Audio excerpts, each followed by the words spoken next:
That was some... Thanks. Should blow my nose in your coffee. Can't steal a man's coffee. That was my coffee. Is that like stealing French fries? Yeah, that's illegal. Capital punishment time. Good morning. Ooh, man. Good morning. You good? Yeah, I took a wrong breath. Oh, you're In my rib, yes.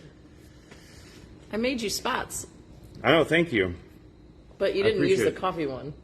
And my coffee can't go there. Why? I don't know, it's weird. It's too high. Paul, good morning. Good morning, good morning. All you fine and fantastic people, except for Workman. You're just, Hi, Workman. it's just hi to you. You're not fine or fantastic or anything. But he said it in all caps. He might be kind of To fantastic. you, Yeah, I think you're fantastic, Workman. not to me.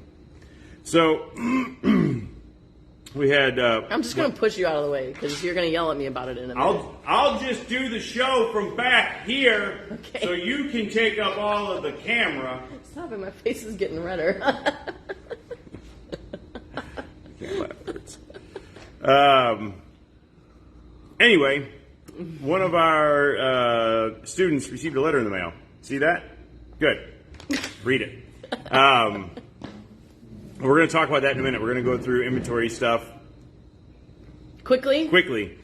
But, hold Kind on. of quickly. Hold on. We're on What- the camera. We're going to go through inventory stuff Kind of quickly. kind of quickly. Is that what you usually say? I think so. Quickly. I'm going to go kind of quick this morning. I don't know. Whatever. We're going to go through it kind of quick because it hasn't changed a whole lot. We have a lot of stuff, and it's up there on the wall, so we're going to look at it. Just have a moved bow here. range? I need you guys to come to the range. Do you have a bow range there too? We do not have a bow range. Best that'd be place, awesome. my opinion, around here to go to is Summit Archery in Gray Summit. It's on Decker Road. I've never been there. Gray Summit. It's a Cool range? place, yeah. Is it indoor, outdoor? They have indoor and outdoor.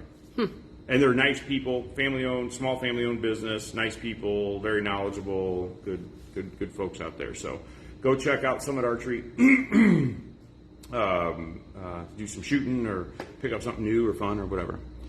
More time you say quickly, the longer it takes. Quickly. That's quickly, pretty funny. quickly, That's quickly, pretty clever, quickly. Workman. I like that. That's not clever. Absolutely it is. It's not clever. the it's more obvious. time.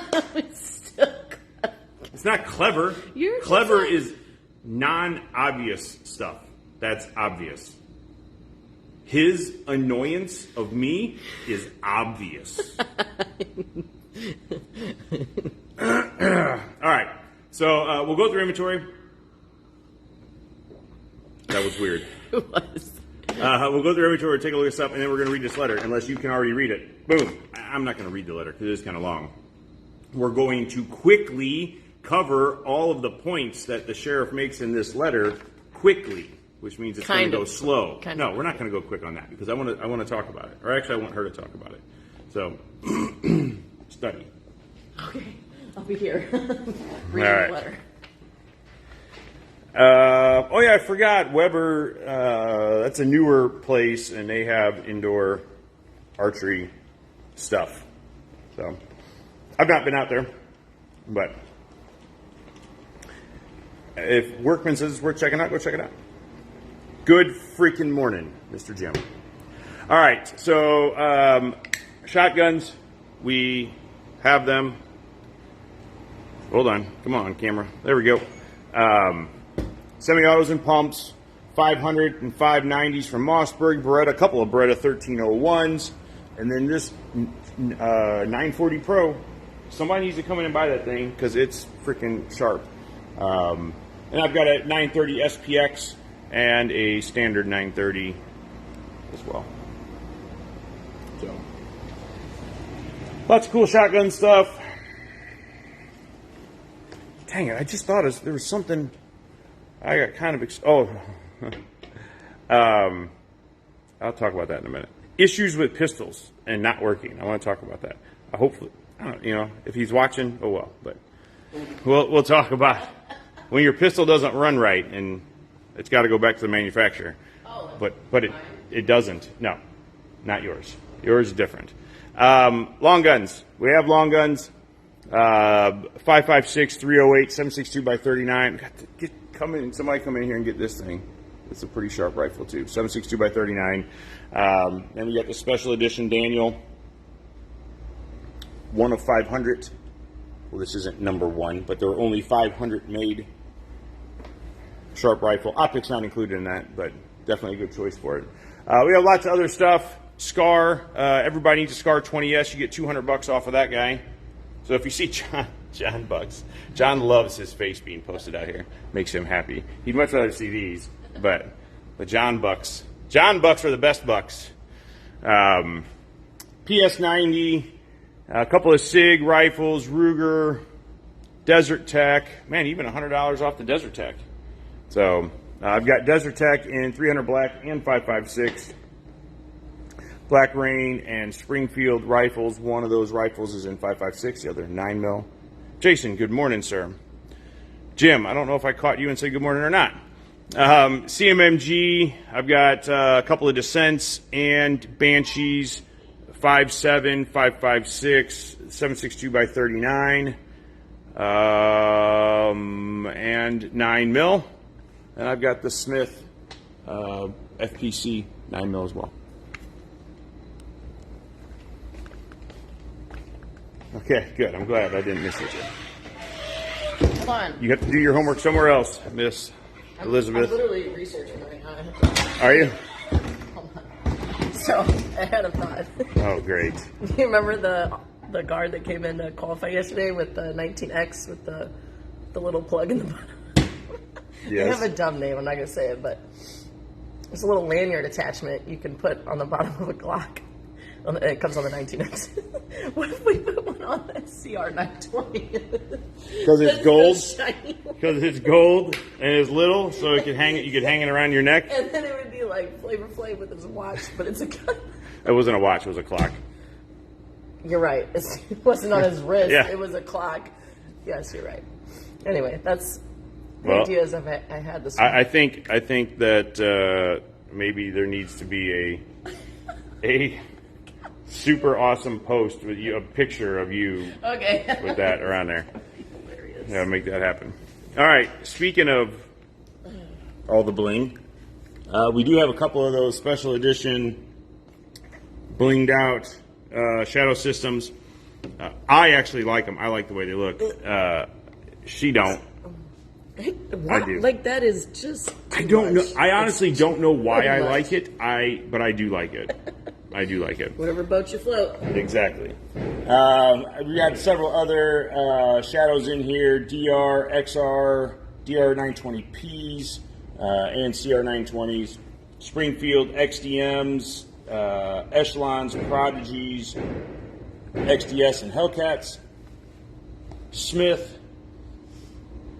All the flavors of Smith. I've got equalizers, shield EZs in 9 and 380, regular shields, performance center shields, bodyguards, CSX, 5.7, 10mm, 9mm in both M&P 9s and SD 9s. Just all the stuff. All the Smiths. Same with the SIGs. Tons and tons of SIGs. Lots of 320 variants and 365 variants, and then we have some legacy guns, 210s, 220s, and 229s and 226s, as well as several 10mm. We've got a 220 10mm and an X10. Miss Peggy Leone, good morning, ma'am. Oh, seeing Peggy reminds me, Liz, we have to get another breakfast scheduled. I know. I was just thinking about that this morning. We'll do it today. Yeah, so we'll get a breakfast scheduled. We need another breakfast. GOP. GOP. Gravy. It's not political. It's not just political. pancakes. Just pancakes. We need stickers. Mr. Andy Miller, if he's not on right now, he'll be on later, but he made us stickers. And I don't want to stomp on his stickers because they're pretty cool. They are pretty cool. But we've been talking about making stickers at GOP, Gravy over pancakes. It's not political. It's just pancakes. And we need those stickers. So, hopefully today we'll come up with a new one, and then either tomorrow or next week on a live we'll let you know when the date is, and we'll go have breakfast again. So anyway, back to guns. Oh, I'm hungry, man. I want some pancakes. Actually, I want waffles. I want crispy, crunchy, frickin' waffles. Now, here's the thing. Okay. Well, Okay. we got to talk about guns first because we both. Waffles and broken guns. Yeah, waffles and broken guns and letter. Okay. All right, sorry. So now I really got to go fast. We have Berettas, lots of them. So come look at Berettas. We have a couple of Masadas down there as well. FN 509s, FNX 45s, Canic TP9s, and Mateys in there. Glocks, not enough of them, but a lot of them.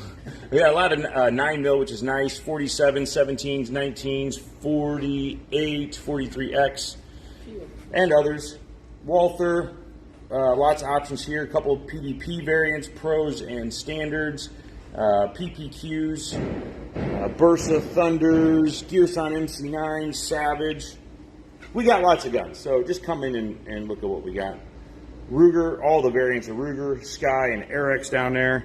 Let's take a look at used real quick, and then we have more stuff to talk about. Let's see. I got a 365 X Macro Comp back there. What? Yeah. I'm buying it. It really is a pretty damn cool That's gun. on it already. It's probably a SIG. But, yeah, whatever. Walther PPQ, SIG Mosquito, PPS, Glock 43, Springfield 1911, CAR P9, Ruger EC9, M&P 45, M&P 9, P320C, and an FN 509C. Okay, waffles, go. That's the gun. Waffles. Okay. What do you so, put? I like, it's hard to get this at a restaurant, but I like real maple syrup. Mm-hmm. But I also like, and I think I differ from you on this, but I like fruit on mine. I like strawberries and blueberries.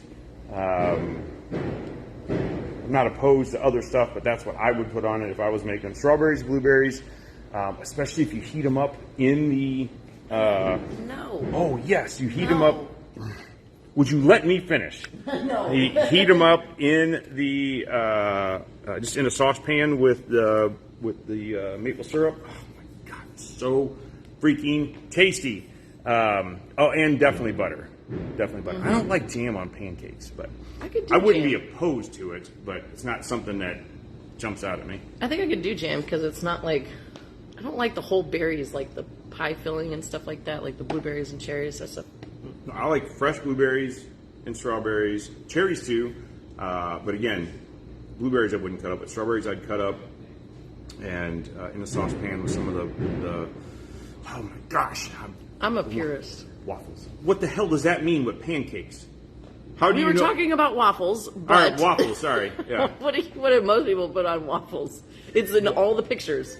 What do you put on a waffle? No. Thank you. No. Butter and syrup. Why is that a purist? How do you know they weren't originally made to hold on to small things like blueberries? That's what the little divots are for. They were purpose built into the waffle to hold blueberries. That's true. James. You put a blueberry in one and a raspberry in the next one, a blueberry in the Oh next. my gosh! Syrup. I want waffles. And yogurt. Syrup. Ooh, I've never done that, but I don't hate that idea. No. I could eat just butter. Oh man, I can do. Bananas Foster. I do love bananas on waffles. See, also. Peggy, butter and syrup. That's Butter right. and syrup. Along with I win. bananas, Peggy strawberries, agrees with me, so blueberries, I win. all that stuff. All right. Mama Leone says that's all you get, so that's all you get. All right, talk about broken guns. Okay, broken gun. So we had somebody come in yesterday, and again, if you're watching, I'm not like calling you out because you're not the only person who's ever done it. My gun doesn't work, as he said. Every time I shoot, a gun don't work.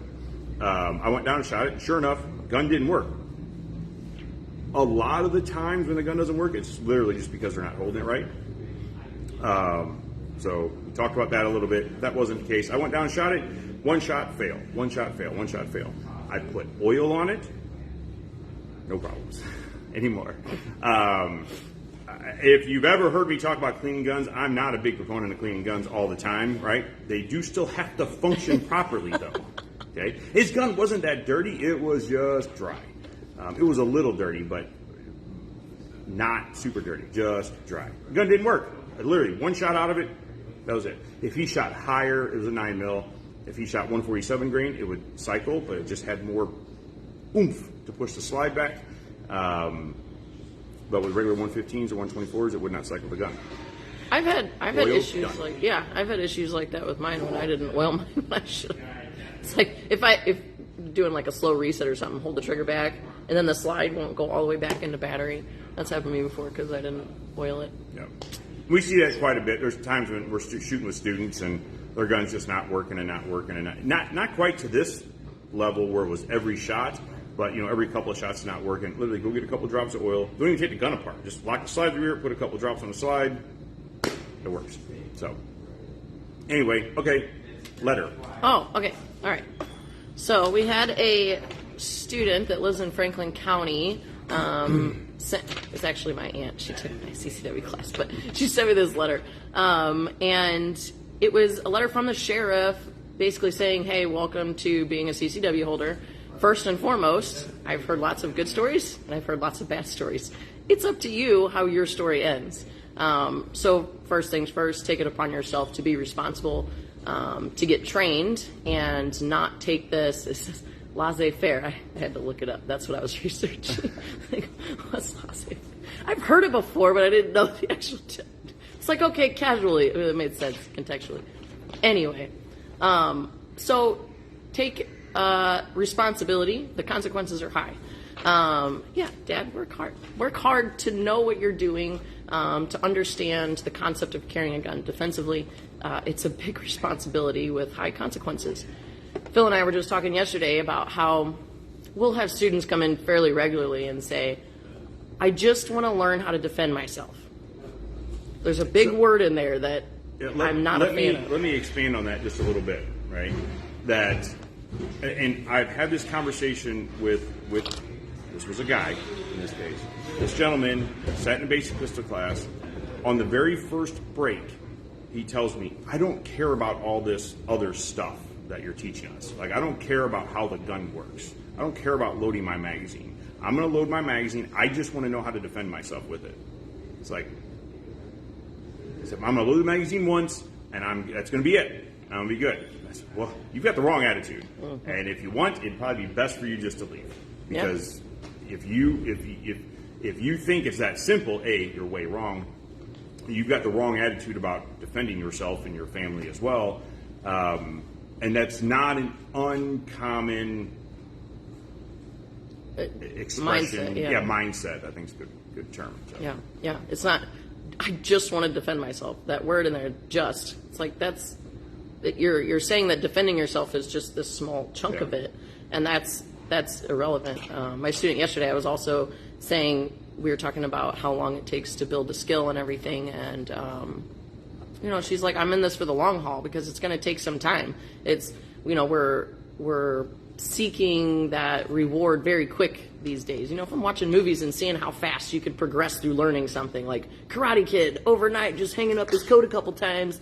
He's a master martial artist. So life doesn't work like that. His coat? Did he do that in the movie? No, that's the new one. The boys were watching the newer one, and he's hanging up his coat, taking it off. Anyway, wax on, wax off. Anyway, so he goes on to saying in the letter, practice firearm safety. While it sounds basic, he even goes on. It's like there's several accidents that happen throughout the year that he responds to. One of the things that I explain in my class when I go over safety rules is that number one rule of treat all guns like they're loaded is a mindset. Like, you have to remember that you're human. You have to remember that you have to train the safety skills. Like, if I told you don't point that gun at yourself, of course you'd be like, I would never do that. Except for you would, because you haven't trained the fact that you have a little small gun in your hand, and you might accidentally point it at your kneecap when you bend over to pick something up because you got distracted. So that number one rule, don't take that casually. Take it seriously, train those safety skills, and just treat the gun with a lot of respect. Keep the gun away from children and grandchildren seems really obvious. But even if you have a teenager, my boys have been shooting since they were little, like 3 or 4 years old. Do I trust my 13-year-old with a gun? I do, but he's still 13 and he's still a kid, and I still keep my guns absolutely locked up. I don't play with that because it only takes one time. You can't take that back. Just visualize that for a second. It sucks, but you have to understand the consequences. It's really important. Don't be under the influence. Oh, I'm sorry. Use a holster. That's the next one on the list. I can't begin to tell you how important that is. If you have a loaded chambered gun, it needs to be married to a holster, even if it's not on your person. If it's loaded, if it's chambered, you've got to protect your trigger. Even my little safe that I keep my gun in, I keep it in one of my old holsters that has the hardware taken off of it, so it fits in there. Because if I'm fumbling around in the middle of the night, someone's kicking in my door at 3 o'clock in the morning, and I have adrenaline going through my system, the likelihood of me grabbing my gun out carefully without accidentally pressing the trigger frantically is almost none. And he references that in this letter too, is consider the fact that if you're under that amount of stress, you have sympathetic nerve response, you're not going to be able to function like you normally do. That's where the training really plays a very important role on building up that muscle memory so you can trust yourself when you can't think clearly. You're just, it's like that time you are on the highway and hit a puddle or black ice or something, and Jesus, take the wheel. Don't spit that on me. You don't know what you're doing. You just do it. It's because you've been driving for a while and you just have that muscle memory there to just take control.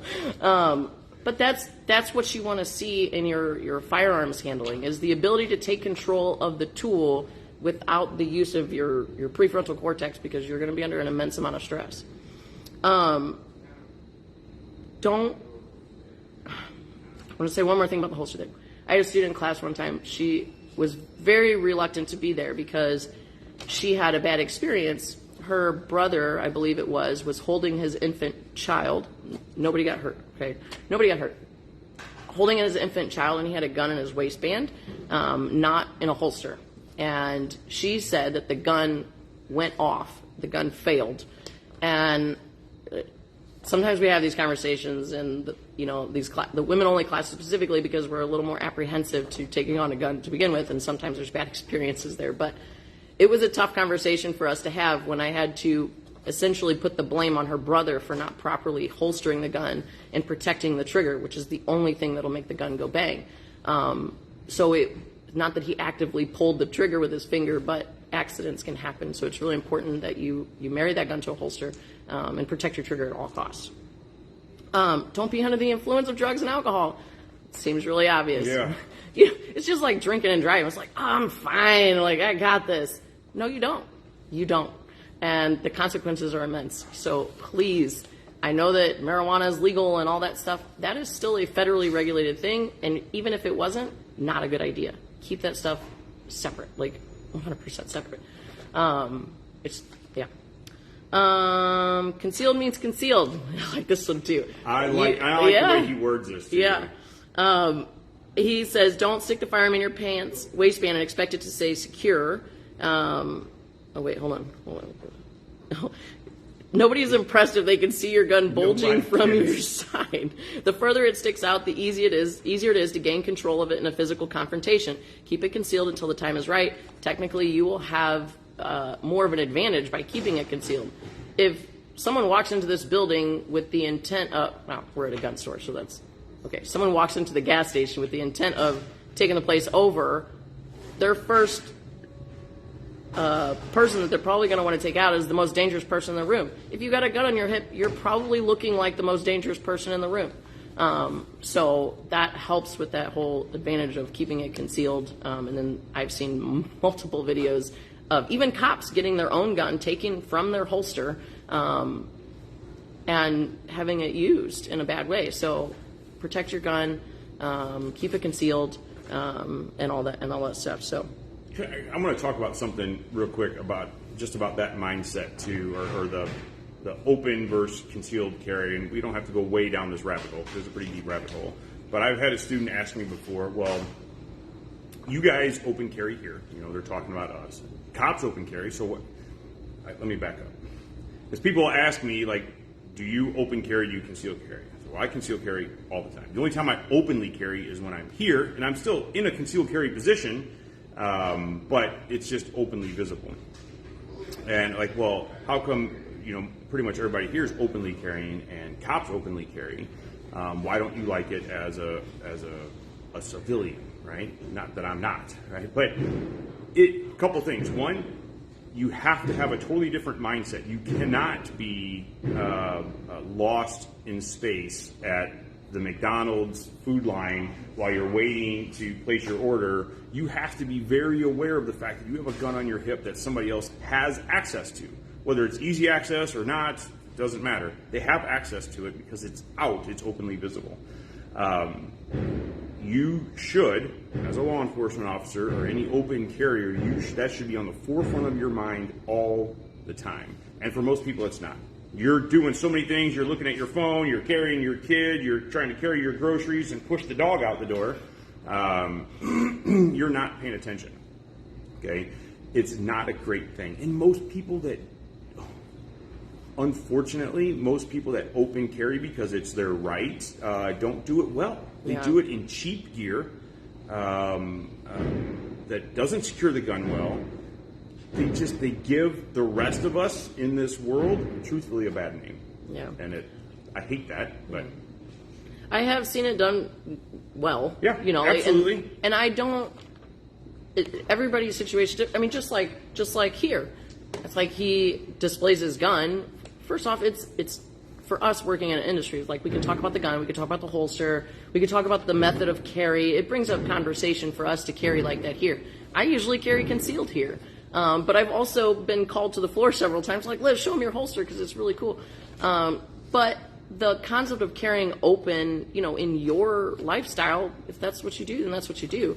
It's just our job to tell you the pros and cons to that. And I think carrying in a crappy holster is a huge one, and that's usually what we see. If you do carry it outside the waistband, a recommendation would be to carry in something with retention, a button or a strap or something that keeps the gun secure that you can't just pull it out. That's the way law enforcement holsters are supposed to be. So if you, as a civilian, carry open carry, whatever your reason is, that's fine. But just know your sacrifices. That's it. Everything in the gun world is a sacrifice. So, all right. The last thing he says at the end, again, thank you for being a CCW holder and doing your part to keep our community safe. So, not that he's saying, all right, go out and take care of business. He's not telling you, to be a vigilante. But what he's saying is he appreciates our Second Amendment right and our the ability for our citizens to arm themselves and keep themselves safe. And overall, our Second Amendment keeps our country safe. So I think he is appreciating that with the way that he said it. And then at the very end, he says, if you ever have any questions or if I can help you with anything, please feel free to reach out to me. This is from the sheriff. Like he said, if you have any questions, reach out to me. That's saying that he is being a good community leader and truly supporting his citizens and making sure people need or have what they need, especially in a world like this where there's so many questions. It's refreshing to hear law enforcement talk about it the way that he did, because people get a lot of information from law enforcement regarding concealed carry, and I get why cops are often wrong about it because it's not their thing. They are law enforcement. They run to the fight, not away from the fight, like civilians should. And it's a whole different concept, so I get why law enforcement would oftentimes give wrong information or wrong advice to concealed carry. So I really appreciate that he knows this stuff and he's willing to share it. Hi, Paul. Show business. So yeah, I just really appreciated that, and I'm gonna write him a letter back. Yeah, it was super refreshing to see somebody, the man in law enforcement in Franklin County, to send out that letter. And I like the fact that he supports the citizens' rights to carry guns and truthfully encourages it.